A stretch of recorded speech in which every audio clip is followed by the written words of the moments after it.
Aturan subsidi minyak goreng resmi dicabut pada Selasa 31 Mei lalu.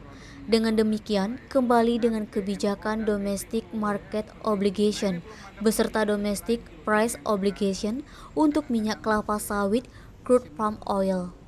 Kepala Dinas Perdagangan Sumatera Selatan Ahmad Rizali memprediksi ketersediaan minyak goreng dengan harga 14.000 sesuai kebijakan DMO dan DPO akan sedikit hambatan dalam proses alokasinya.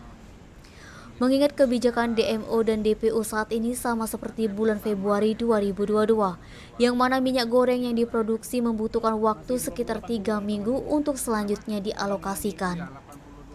Kebijakan ini potensi terjadi kekosongan minyak goreng dengan harga 14.000 di pasaran. Nabang Sumeko TV melaporkan.